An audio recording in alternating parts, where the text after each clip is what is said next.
Hello అండి. ఇది మా కంది తోట. ఎంత బాగా ఉందో చూసారా? మీకు చిన్న చిన్న మొక్కలు ఉన్నప్పుడు మీకు వీడియో పెట్టాను.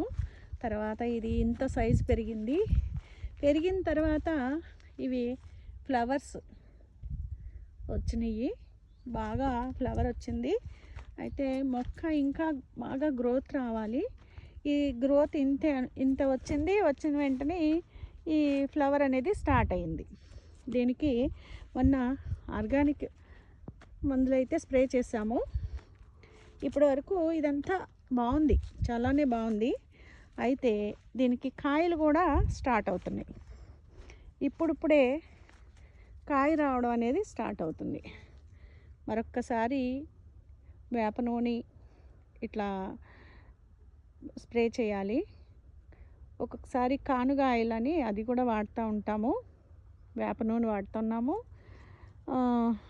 చూడండి మా కంది తోట అయితే ఎంత ఎక్సలెంట్గా ఉందో. నాకు వ్యవసాయం అంటే ఏమీ తెలియదు అస్సలు.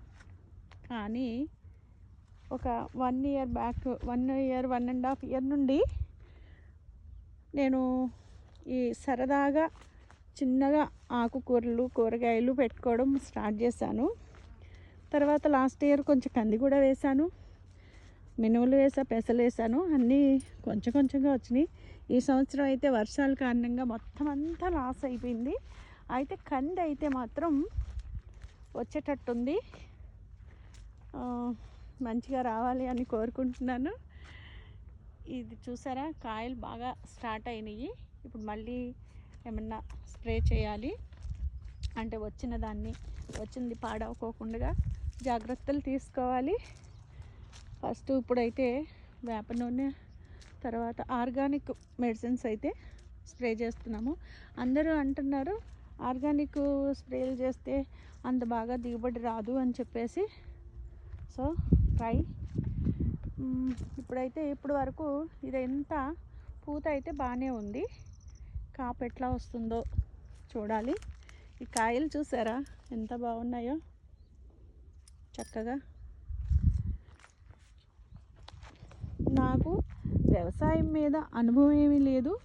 కాకపోతే ఒకటి తెలుసుకుంటూ వాటిని చేస్తున్నాను. దీంట్లో నష్టం అయితే ఉంటుంది, కానీ నాకు సరదా, ఇష్టం. ఆ ఇష్టంతో ఇవన్నీ చేస్తున్నాను. అయితే ఈసారి కంది అయితే మాత్రం తోట